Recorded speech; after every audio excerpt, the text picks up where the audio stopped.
जय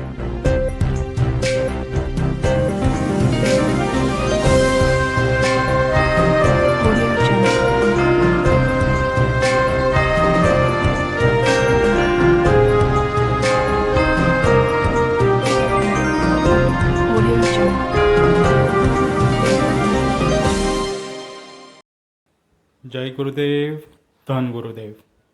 आज हम अध्यात्म और पाखंड के बीच संत रविदास जी की विद्रोही विचारधारा समझेंगे। जय गुरुदेव।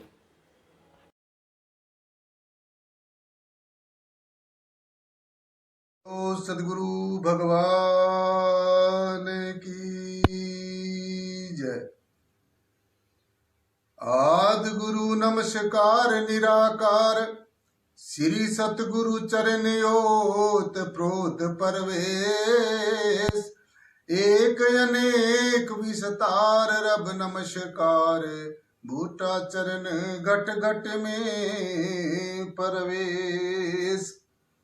सतगुरु चरण शरण में कटे पाप और रोग, हर्ष शोक व्यापे नहीं, मिले निरंतर योग। सतगुरु के प्रताप से आत्म होता नूर, काम क्रोध मद लोभ मोह सब हो चकनाचूर। काम क्रोध मद लोभ मोह सब हो चकनाचूर। नमो नमो गुरुदेव जी, सतसंगत आप सजाई। आदि अनादि अनंत गुरु जी, हरदम होत सहाय। आदि अनादि अनंत गुरु जी, हरदम होत सहाय। हर साहिरा छाड़ के करे आन की आस, ते नर दोजक जाएंगे सतबा से रविदास। प्राधीनता पाप है जान लो रे मन मीत, रविदास दास प्राधीन को कौन करे है प्रीत।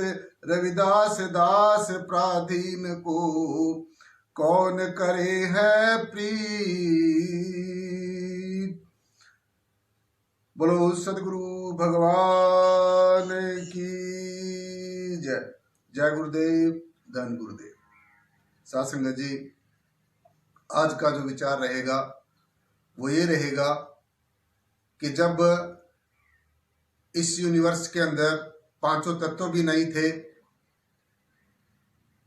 कोई रंग रूप आकार प्रकार नहीं था, यानी कि ये जो जमीन और आसमान के बीच में जो ये सारी हम खिलकत देख रहे हैं, सारा जो क्रिएशन देख रहे हैं, पेड़ पौधे पशु पक्षी जीव जंतु जो कुछ भी हम अपने चर्म नेत्रों से देख रहे हैं, जब ये यहाँ पर कुछ नहीं था तो तब क्या था, यानी कि सबसे पहले यहाँ पर क्या था।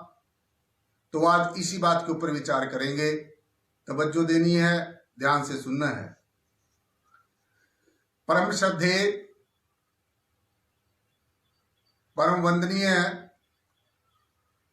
संत शिरोमणि श्री गुरु रविदास जी महाराज की वाणी में एक जगह ऐसा बड़े स्पष्ट तौर से बताया गया है। साथ संगत जी, ऐसा लिखा है, जब संत शिरोमणि श्री गुरु रविदास जी महाराज को उस समय के जो धर्म के ठेकेदार थे, जो सिर्फ ये सोचते थे कि परमात्मा के ऊपर हमारा ही अधिकार है, ऐसे जो धर्मांध लोग थे, उन्होंने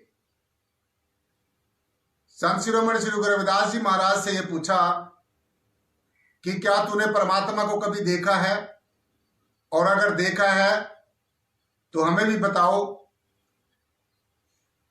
वो तेरा परमात्मा कहाँ है, कौन है, कैसा है, और इस सारी सृष्टि की संरचना को करने वाला कौन है, किसने सारी सृष्टि की संरचना की है। तो साथ संगत जी,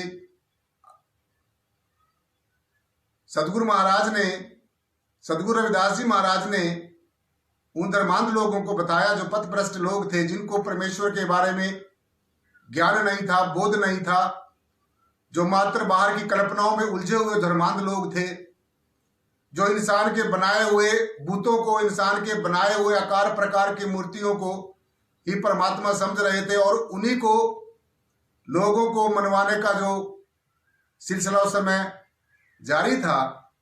तो गुरुजी ने कहा कि हे दुनिया के लोगों,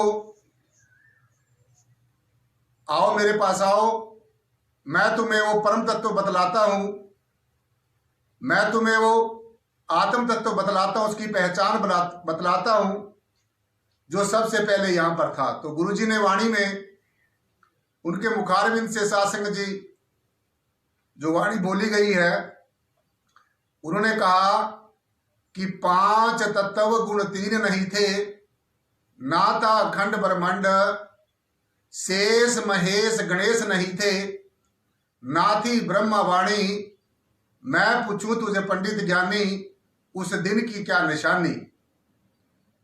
तो गुरुजी के वाणी का सीधा सीधा सासंग जी वो ये कहना चाहते थे, समूची मानवता को ये उपदेश देना चाहते थे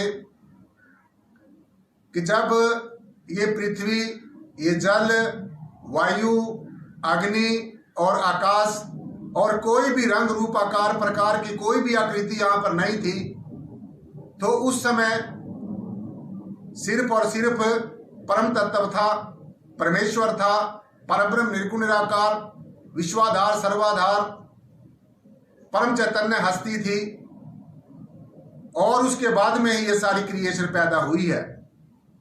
वही हस्ती जिसको ब्रह्मा खोजत जन्म गवाया, शिव सनकादिक अंत न पाया। गुरुजी ने कहा कि वो जो परम तत्व है, ब्रह्मा ने भी सारा जन्म सारा जीवन उसको खोजते खोजते गवा दिया, फिर भी पता नहीं चला, और शिव सनकादिक आदि ने भी सत्संग जी परमेश्वर को जानने के लिए, पहचानने के लिए बहुत भरसक प्रयास किया, लेकिन फिर भी वो इस बात को नहीं जान सके, इस रहस्य को, इससे जो स्पिरिचुअल मिस्ट्री है, इसको नहीं जान सके। तो जब ये 5 तत्व नहीं थे, तो तब सत्संग जी क्या था? क्योंकि परम तत्व और 5 तत्व, जो परम तत्व है, जो परमेश्वर है, जो परब्रह्म निर्गुण निराकार सर्वाधार विश्वाधार निराधार सर्वव्यापी जो हस्ती है, सर्वशक्तिमान है, सब कुछ करने में समर्थ है, जो हर हाल में हर काल में एज इट इज रहता है, जो का त्यों रहता है। तो गुरु महाराज ने ये बताया, सत्संग जी ऐसा हमें संदेश दिया, समूची मानवता को ऐसा उपदेश दिया कि उस समय वो हस्ती थी जिसको हम परम तत्व कह रहे हैं। परम तत्वों में, परमात्मा में और तत्वों में, क्रिएशन में और क्रिएटर में, रचना करने वाले में और रचना में क्या फर्क है, पहले हमने यही सोचना होगा।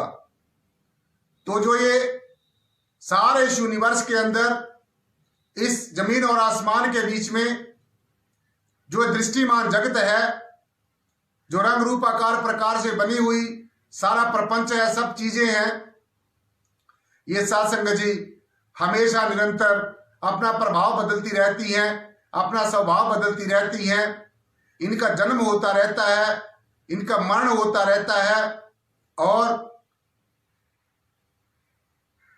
जो जन्म और मरण में आता है, जो अपना प्रभाव स्वभाव बदलता है, जिसका रंग रूप और आकार है, वो सत्संग जी परम तत्व नहीं हो सकता, वो क्रिएशन है। तो सीधा सीधा आप ये समझिए कि परम तत्व और तत्वों का हमने पहले दोनों का ही ज्ञान होना चाहिए। अब तत्व क्या है, परम तत्व क्या है, अब इस बात पे चर्चा करेंगे। जो 5 तत्व हैं, जो पृथ्वी जल वायु अग्नि और आकाश है, ये नित्य प्रति बदलते रहते हैं, इनको भागों में भी बांटा जा सकता है, और ये हमेशा परिवर्तनशील है, इनमें चेंज आती रहती है, समय समय पर चेंज आती रहती है। और जो परम तत्व है, ये ऐसी हस्ती है सत्संग जी, ये ना कभी बदलती है, ना इसमें कोई प्रभाव, इसमें कोई बदलाव आता है, ना ये अपना प्रभाव ना स्वभाव बदलती, एज इट इज रहती है। और हर हाल में हर काल में जो की त्यों रहती है, और जहां भी चाहे, जिस भी रूप में चाहे, जब चाहे, जैसा चाहे, करने में कॉम्पिटेंट है, करने में समर्थ है। तो आज हमारे सामने वही सवाल है, हम सबके सामने एक बहुत ज्वलंत सवाल है साध संगत जी, और ये सवाल एक हिमालय की तरह सबके सामने खड़ा है कि परमात्मा क्या है, कैसा है, कहाँ रहता है, क्या करता है, और जब हमें ये सारे का सारा दृष्टिमान जगत नजर आता है तो क्या हमें परमात्मा हमें क्यों नहीं नजर आता। और मैं आपको सीधी सीधी सी बात बताऊं, आपने ध्यान देना है, तवज्जो देनी है कि जब तक आपने किसी चीज को देखा नहीं है, जब तक आपने किसी चीज को रियलाइज नहीं किया, अनुभव नहीं किया, जब तक आपको किसी चीज के बारे में ज्ञान नहीं है, बोध नहीं है, पहचान नहीं है, तो मैं समझता हूं कि वो सब चीजें हमारी मानना या ना मानना एक ही बराबर है, निरर्थक है, ना के बराबर है। तो इसीलिए गुरु महाराज ने, संत शिरोमणि श्री गुरु रविदास जी महाराज ने आत्मा और परमात्मा की एक पहचान बताई है, और मैं आपको अर्ज करना चाहता हूं। पहले हम ये समझे कि आत्मा और परमात्मा क्या ये अलग अलग होते हैं। आत्मा परमात्मा कहने की हमें इनको क्यों क्या जरूरत पड़ी। आत्मा साध संगत जी एक छोटी सी बूंद है और परमात्मा एक विशाल समुद्र है। आप उदाहरण के तौर पर इस तरीके से समझ सकते हैं। तो जब तक ये बूंद इस समुद्र रूपी परम तत्व में, जिससे जन्म जन्मांतरों से साध संगत जी बिछड़ी हुई है, जब तक ये इसमें नहीं मिल जाती तो तब तक ये ऐसे ही इस काल के देश में, इस जन्म मरण के चक्कर में, इस संसार के आवागमन में ऐसे ये छटपटाती रहेगी। तो इसलिए जिसको हमने मिलना है, जिससे हमने प्यार करना है, प्रेम करना है, प्रीति करनी है, तो ऐसी हस्ती का साध संगत जी सबसे पहले हमें ज्ञान होना बहुत अति जरूरी है, बहुत ही जरूरी है, नितांत जरूरी है। तो आज हमने यही सवाल है कि क्या हमने परमेश्वर को कभी देखा। हमारे गुरुओं ने, संतों ने, रहबरों ने,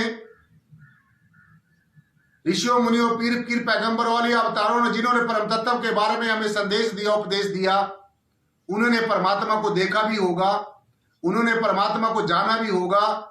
हमारे गुरुओं ने परमात्मा को समझा भी होगा। हमारे गुरुओं ने परमेश्वर की पहचान इसीलिए बताई है। तो गुरु जी ने आत्म तत्व की, परमात्म तत्व की पहचान बताई है कि काटा कटे ना आत्मा, पानी सके ना गाढ़, रविदास वायु सुकात ना, आग सके ना जाड़। यानी कि इसका सीधा सीधा अर्थ यह है कि आत्म तत्व, परमात्म तत्व एक ऐसी हस्ती है जिसको ना अग्नि जला सकती है, ना पानी गला सकता है, ना हवा उड़ा सकती है, ना अस्त्र शस्त्र काट सकता है। तो आज हम सबके सामने यही सवाल है साध संगत जी कि क्या हमारे जीवन में ऐसा कभी कोई ऐसा क्षण आया, क्या हमारे जीवन में ऐसा कभी समय आया जो हमारे गुरुओं ने, रहबरों ने, संतों ने बताया हमें। तो गुरु रविदास जी महाराज के जीवन में जब उन्होंने साधना की होगी, जब परमेश्वर से मिलने की डगर के ऊपर वो चले होंगे, तो उनके जीवन में ऐसा एक समय जरूर आया होगा, साधना करते करते, आराधना साधना करते हुए, नित्य प्रति योग साधना करते हुए, एक ऐसा समय उनके जीवन में जरूर आया होगा और उन्होंने ऐसी शक्ति का साक्षात्कार कर लिया होगा, गुरु जी ने ऐसी शक्ति का दर्शन दीदार कर लिया होगा जो न अग्नि से जलती हो। उन्होंने उस शक्ति को जब उनको साक्षात्कार किया होगा, अग्नि से जलाकर देखा होगा, पानी से गलाकर देखा होगा, हवा से उड़ाकर देखा होगा, अस्त्र शस्त्र से काट कर देखा होगा। और जब वो हस्ती जिसका गुरुजी ने साक्षात्कार किया हो, उसका जो दर्शन दीदार किया होगा, तो वो शक्ति अग्नि से जली नहीं होगी, पानी से गली नहीं होगी, हवा से उड़ी नहीं होगी, अस्त्र शस्त्र से कटी नहीं होगी। और गुरुजी इस निष्कर्ष पे पहुंचे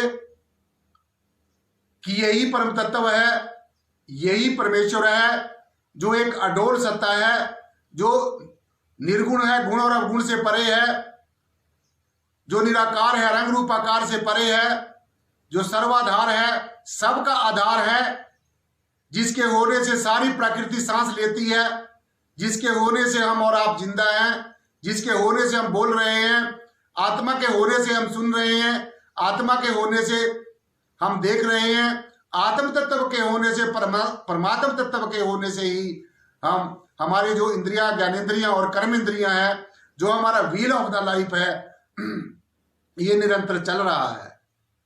तो आज हम सबके सामने भी यही सवाल है कि क्या हमने परमात्मा को कभी देखा, क्या हमने परमात्मा को कभी जाना, क्या हमने परम तत्व को कभी पहचान की? तो आज यही सवाल है। तो जैसे गुरु जी ने बताया कि आत्मा की ये पहचान है, ऐसे ही परम सदैव, परम पूजनीय, परम वंदनीय गुरु नानक साहब जी महाराज ने, उनके मुखारविंद से जो वाणी निकली, उसमें एक जगह ऐसा दर्ज है, ऐसा अंकित है कि रूप न रेख न रंग त्रय गुण से प्रभु भिन्न। ये परमेश्वर की पहचान है, ये परम तत्व की पहचान है। इसको परम तत्व कहते हैं कि रूप न रेख न रंग त्रय गुण से प्रभु भिन्न। सीधा सीधा आप ये समझिए कि जिसका रंग नहीं है, जिसका रूप नहीं है, जिसका आकार नहीं है, जो रजोगुण, सदोगुण और तमोगुण से जो न्यारा है, जो इन सब की क्रिएशन करने वाला है, और इनकी क्रिएशन करके आप निरासक्त भाव से, जो इसके अंग संग रहते हुए भी निष्क्रिय है, और ऐसी शक्ति को सासंग जब तक हम जानेंगे नहीं, तब तक हम, हमारी जो जन्म जन्मांतरों से जो उलझी हुई जो बुद्धि है, ये जन्म जन्मांतरों से उलझी हुई हमारी पहेली है, जिसको बहुत समय हो गया है, कोई 10, 20, 50 जन्मों की बात नहीं है। ऐसा वेदों शास्त्रों ग्रंथों का कथन है कि 84 लाख जन्मों से हमारी जो आत्म तत्व है, वो तरह तरह का शरीर बदलती आई, तरह तरह की योनियों में जाती आई, लेकिन एक आत्मदर्शी सदगुरु के ना होने के कारण, कंप्लीटनेस एंड एब्सोल्यूटनेस ना होने के कारण, एक तत्वदर्शी और ब्रह्म ज्ञानी गुरु हमारे जीवन में ना आने के कारण, ये जो जीवात्मा ऐसे ही